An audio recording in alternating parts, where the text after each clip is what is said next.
से क्वेश्चन पूछे जाते हैं। तो समूह क्या होता है? जो संबरक, साहचर्य, तत्समक और प्रतिलोम नियम का पालन करें, लेकिन अगर वह एक और नियम का पालन करते हैं, कॉम्यूटेटिव क्रम विनिमय नियम, तो वह जो है अविलीय समूह कहलाता है, जिसे हम अभी देखेंगे।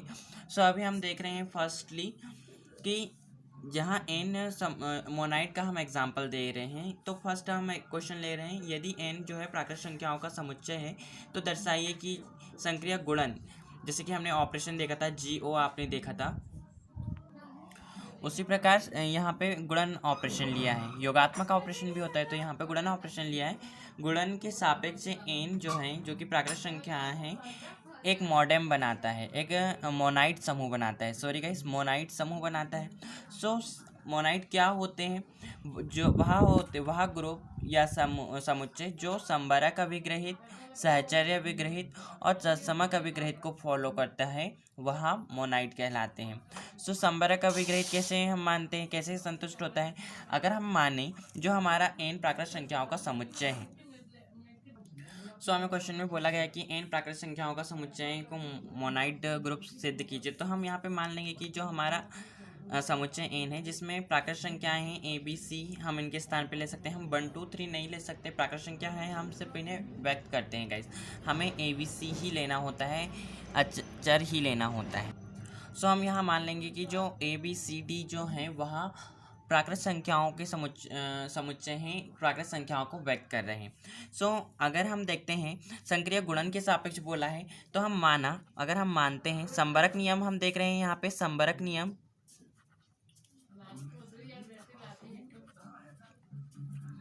ये संबरक नियम है गाइस। संबरक नियम को हम संतुष्ट कर रहे हैं। तो संबरक नियम को संतुष्ट करने के लिए हम यहाँ क्या मान लेंगे? हम मान लेते हैं, माना जो एन A और B हैं, जो दो अवयव हैं, वह एन के अवयव हैं। इस प्रकार हैं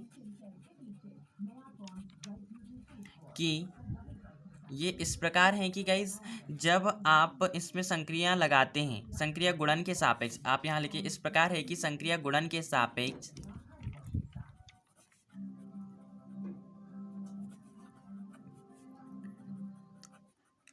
संक्रिय गुणन के सापेक्ष आप इस प्रकार से लिख लेंगे कि A.B जब आप इसका करते हैं तो वह क्या प्राप्त होता है? वह जो वैल्यू प्राप्त होंगी A.B, वह अवयव होगा n का। क्यों होगा? क्योंकि हमें मालूम है दो प्राकृत संख्याओं का गुणन भी एक प्राकृत संख्या होती है।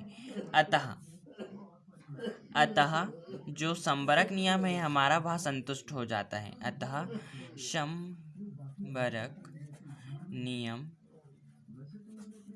संतुष्ट। सो आप इस प्रकार से लिख देंगे संबरक नियम भी। एग्जाम्पल में भी इसी प्रकार से कहा गया है, जैसे कि संबरक नियम यहाँ पे लिया है, तो हम मानते हैं दो प्राकृत संख्याओं का गुणन एक प्राकृत संख्या होता है। फलतः जो AB अगर एलिमेंट होते हैं नेचुरल नंबर के, जब हम इसमें ऑपरेशन लगाएंगे A ऑपरेशन B गुणन के सापेक्ष, वह भी अवयव होगा n का। अतः जो संबरक अभिग्रहित हैं, जो नियम है, जो एक्सियम है, वह संतुष्ट होता है गाइस। अब हम देखते हैं सहचर्य नियम। सहचर्य नियम को क्या करते हैं? मोनाइड होने के लिए क्या होना चाहिए?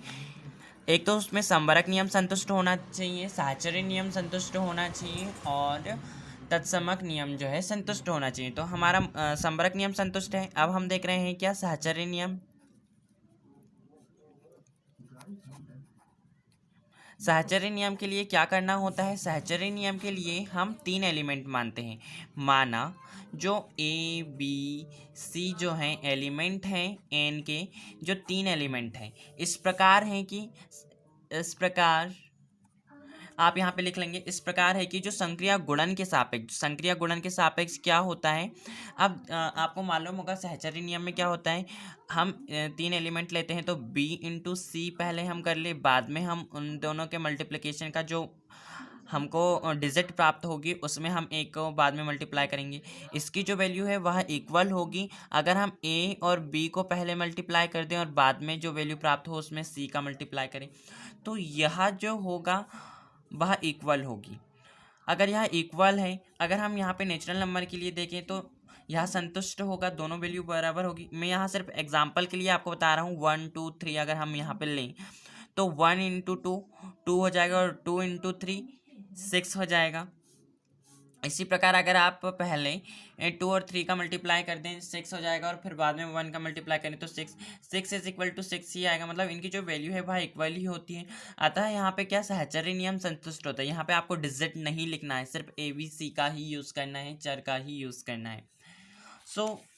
यहाँ पे वही कहा गया है कि हम जानते हैं कि संक्रिय गुणन के सापेक्ष जो है प्राकृत संख्याएं सहचर्य नियम का पालन करती हैं। अतः A.B.C या फिर A.B.C अगर हम कर लें तो for all natural number, for all जितने भी ABC जो नेचुरल नंबर है इनके लिए क्या है, संबरक अभिग्रहित संतुष्ट होता है, नियम संतुष्ट होता है। इसी प्रकार हम तत्समक नियम लेंगे।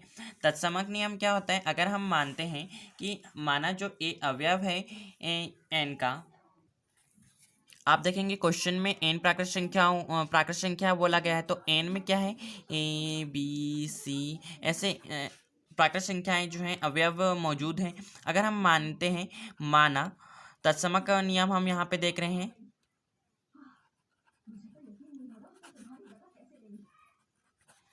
यहाँ पे आप तत्समक नियम लिख लीजिएगा। तो हम यहाँ पे मानते हैं, माना a जो है एलिमेंट है, अवयव है प्राकृत संख्या n का, के लिए जो अब यहाँ पे A के लिए एक तत्समक अवयव इस प्रकार यहाँ पे इस ग्रुप में ही प्रेजेंट होगा। तो आप यहाँ पे लिखिएगा A अवयव है n, जहाँ A के लिए एक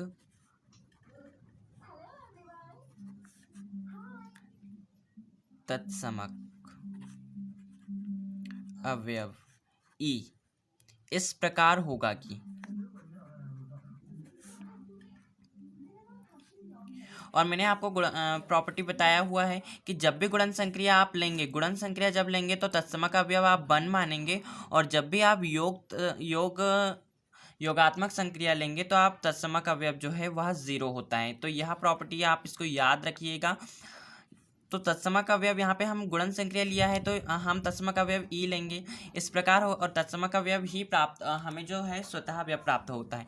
किस प्रकार से आप देखेंगे, A.1 करें या फिर आप 1.A करें, आपको A ही प्राप्त होगा। अतः यहाँ पे क्या हमें A ही प्राप्त हो रहा है, तो हमारा जो तत्समक अवयव जो है वह संतुष्ट होगा, तत्समक नियम संतुष्ट होता है।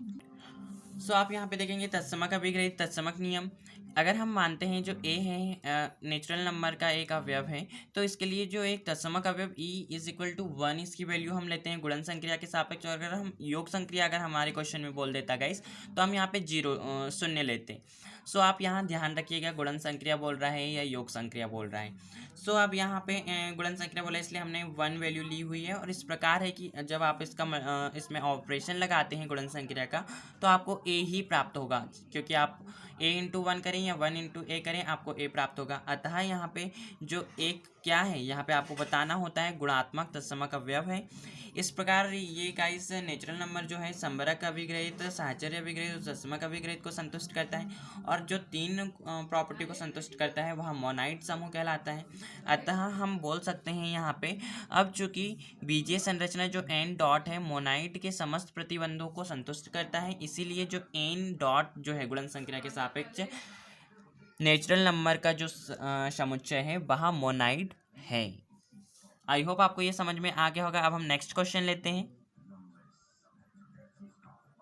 क्वेश्चंस लें उससे पहले ये आपको एक और प्रॉपर्टी आपको क्लियर होनी चाहिए कि कोई भी समूह कब आवेलीय कहलाएगा, या फिर हम इसे इस प्रकार से भी कह सकते हैं आवेलीय समूह या फिर क्रम विनिमय समूह। आवेलीय समूह और क्रम विनिमय समूह एक ही होता है। आपको समूह की प्रॉपर्टी मालूम है गाइस, मैंने आपको प्रीवियस वीडियोस में भी बताया हुआ है। अगर आपको क्लियर नहीं है तो आप मेरी वीडियो में जाकर जरूर देखें।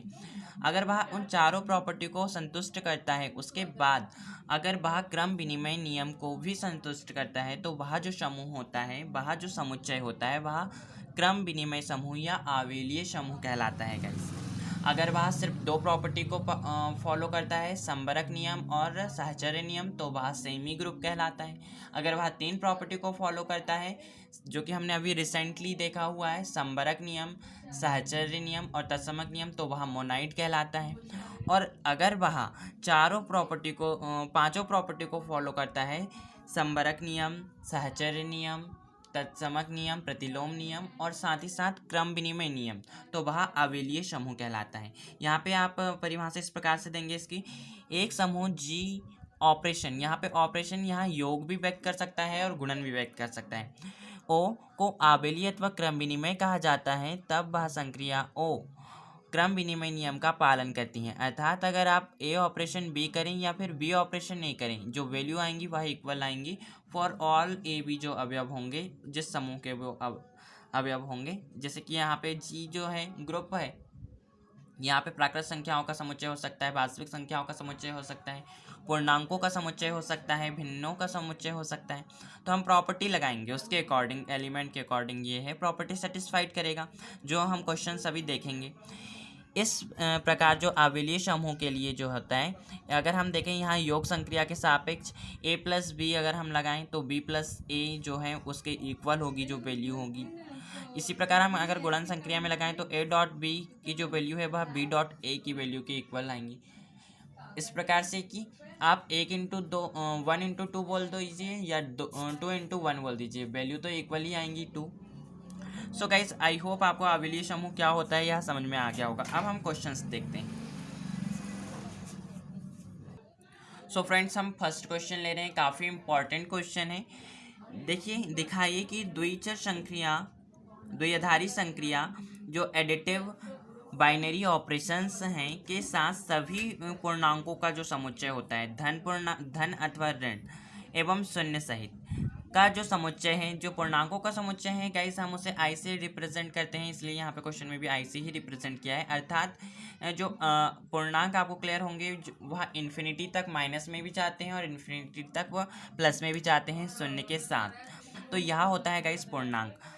तो यहाँ पे हो जाएगा, हमने इन्फिनिटी तो हम लिख नहीं सकते, इसलिए डैश डैश डैश यहाँ पे क्वेश्चन में भी दिखाया गया है। -4 -3 -2 0 1 2 3 4 एंड इनफाइनाइट अनंत अवलीय समूह है यह हमें सिद्ध करना है। तो हमें मालूम है, अभी हमने रिसेंटली पढ़ा हुआ है कि अवलीय समूह की क्या प्रॉपर्टी होती है, कि कोई भी समूह अवलीय समूह कब होगा, जब वह संबरक नियम, साहचर्य नियम, तत्समक नियम, प्रतिलोम नियम के साथ साथ वह क्रम विनिमय नियम का पालन कर ले तो वह अवलीय समूह हो जाता है। तो हमें यहाँ पांचों प्रॉपर्टी को सेटिस्फाइड करना है। सो हम फर्स्ट प्रॉपर्टी लेते हैं।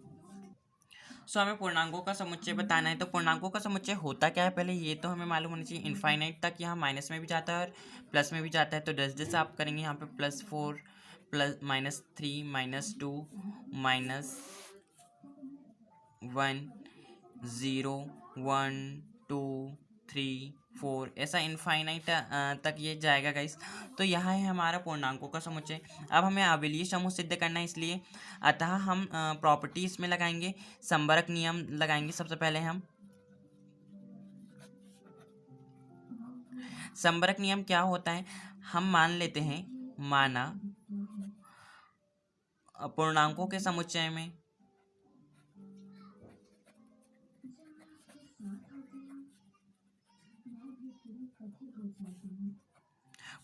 समुच्चय में जो है ए बी जो एलिमेंट है वह आई है, आई के अवयव है ए बी एलिमेंट आई इस प्रकार है कि,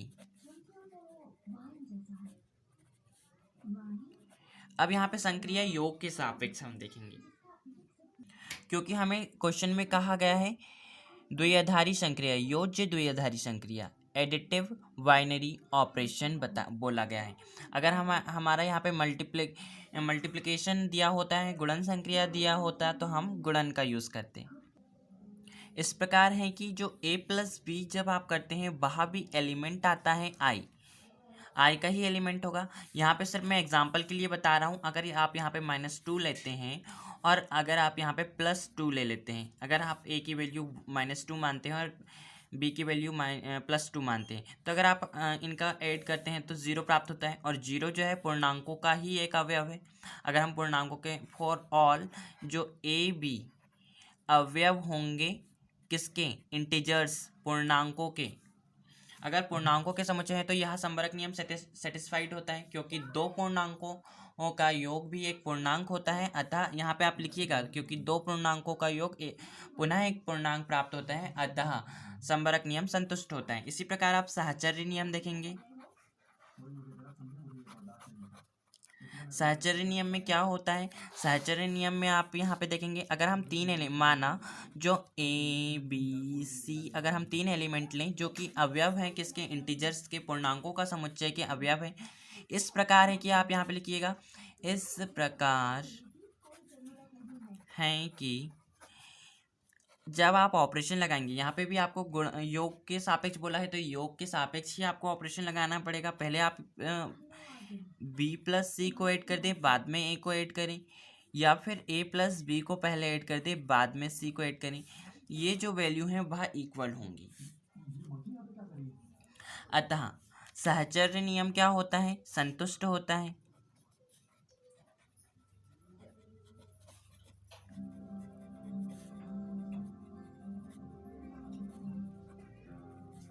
आप सोचेंगे कैसे, साहचर्य नियम में अभी हमने देखा है कि अगर हम यहाँ पे आपको ए बी सी का ही यूज़ करना है गाइस, मैं सिर्फ एग्जांपल के लिए यहाँ पे आपको बता रहा हूँ, आपको यहाँ पे अचर का यूज़ नहीं करना है, गिनतियों का यूज़ नहीं करना है। सो आप यहाँ पे अगर हम लेते हैं -2 -3 और प्लस अगर हम 4 लेते हैं, सो आप देखेंगे जब हम -2 -3 और +4 करें तो यहाँ पे क्या हो जाएगा, 1 बचेगा और ये -2, तो -1 इसकी वैल्यू आएगी।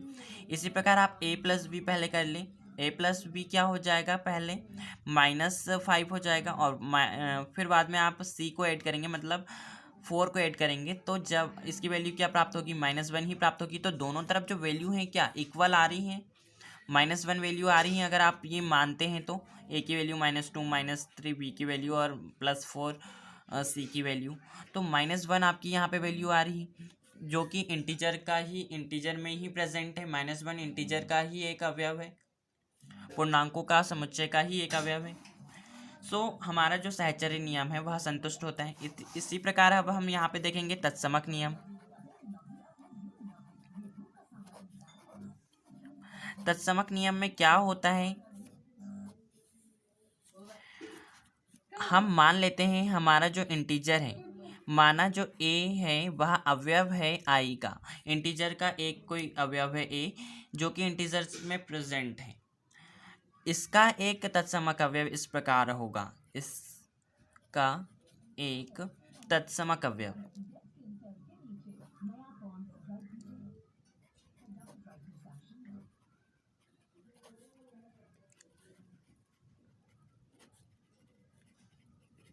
तत्समक अवयव हमेशा आपको ई हम रिप्रेजेंट करते हैं। अब यहाँ पे योग्य संक्रिया के सापेक्ष बोला है, इसलिए हम यहाँ पे 0 इसकी वैल्यू रखेंगे, ई इज इक्वल टू 0। इस प्रकार होगा कि जब आप इसमें ऑपरेशन लगाते हैं, योज्य ऑपरेशन लगाते हैं, a प्लस 0 या 0 plus a is equal to a ही आपको प्राप्त होता है। जहाँ पे आप यहाँ पे जरूर लिखिएगा, जहाँ 0 क्या है, 0 क्या है, योज्य तत्समक अवयव, 0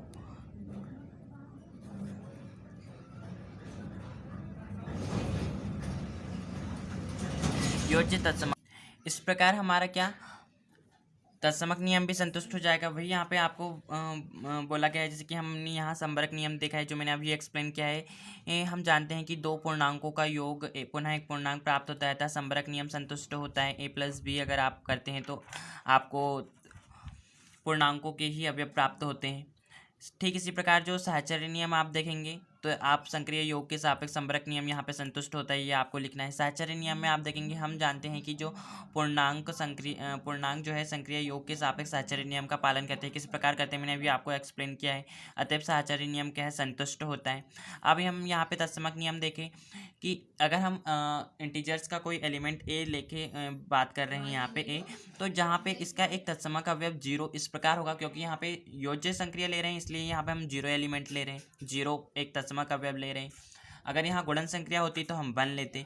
का स्थिति इस प्रकार होगा कि आपको a ही प्राप्त होगा योग के सापेक्ष, तो आप देखेंगे यहाँ पे योग के सापेक्ष आपको a ही प्राप्त हो रहा है, तो हमें क्या इंटीजर का ही अवयव प्राप्त हो रहा है, तो हमारा जो तत्समक अवयव जो है संतुष्ट हो जाएगा, तत्समक नियम संतुष्ट हो जाएगा। Sorry guys. अब हम देख लेते हैं 4th रूल, प्रतिलोम नियम क्या होता है। तो संक्रिया योग के सापेक्ष आप देखेंगे प्रतिलोम अवयव क्या होता है। प्रतिलोम नियम देखने के लिए आपको यहाँ पे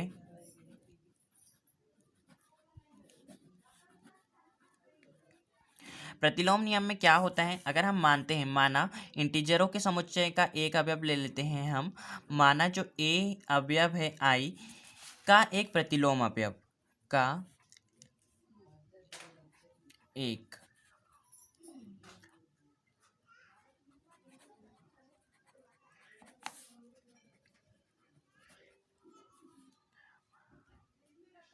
अब यहाँ पे इसका प्रतिलोम अवयव क्या हो जाएगा, -a। संक्रिया योग के सापेक्ष जो प्रतिलोम होता है वह क्या होता है, a का जो प्रतिलोम होगा वह -a होगा।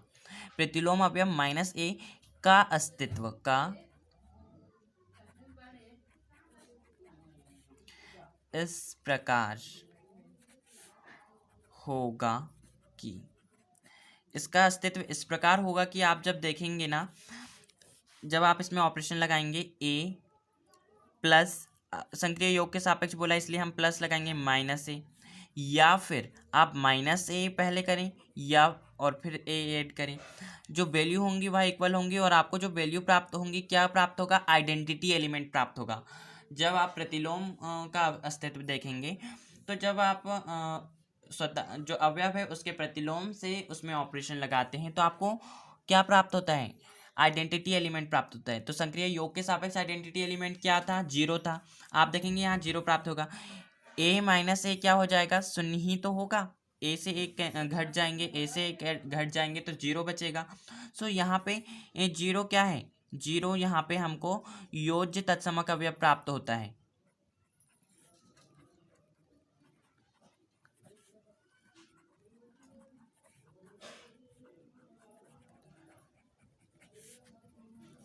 अतः क्या है, अतः हमारा जो प्रतिलोम नियम जो है वह संतुष्ट होता है गाइस, अतः हमारा प्रतिलोम नियम संतुष्ट होता है।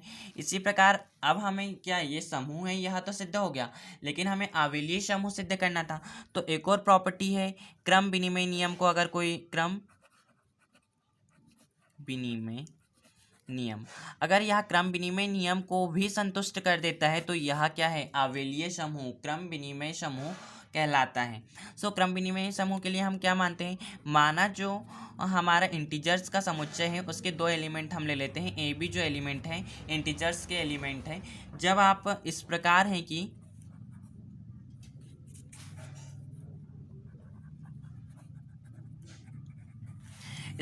कि जब आप ऑपरेशन लगाएंगे इसमें a प्लस बी, या फिर आप इनका क्रम पलट दें b प्लस ए बोलें, जो वैल्यू होगी वह इक्वल होगी। अतः यह वैल्यू जो है फॉर ऑल a b अवयव हैं इंटीजर्स के लिए संतुष्ट होता है। तो जो हमारा संबरक नियम है वह संतुष्ट होगा। अगर हम यहाँ पे लेते हैं a की वैल्यू -2 और b की वैल्यू +3, तो आप -2 + 3 करें तो आपको 1 ही प्राप्त होगा, या फिर आप +3 -2 करें तो आपको 1 ही प्राप्त होगा। तो 1 ही प्राप्त हो रहा है, दोनों कंडीशन में 1 आपको प्राप्त हो रहा है। यहाँ पे सिर्फ मैंने एग्जांपल के लिए ये बताया, ये आपको लिखना नहीं है। तो ये 1 ही प्राप्त हो रहा है, वैल्यू इक्वल है, चाहे इनके क्रम बदल दें। तो यहाँ और हमें इंटीजर एलिमेंट ही प्राप्त हो रहा है, 1 एक इंटीजर है। सो हमारा जो क्रम विनिमय नियम है वह भी संतुष्ट होता है। तो हमारा जो इंटीजर्स का समुच्चय है वह संक्रिया योग के सापेक्ष क्रम विनिमय नियम, क्रम विनिमय आवेलीय समूह या फिर आवेलीय समूह प्रदर्शित करता है। अतः यहाँ एक आवेलीय समूह है, आप यहाँ निष्कर्ष में लिख देंगे। गाइस वीडियोस काफ़ी लंबे हो रहे हैं इसलिए आज का सेशन यहीं तक। अब नेक्स्ट वीडियो हम देखेंगे और क्वेश्चंस को। Thank you for watching my video.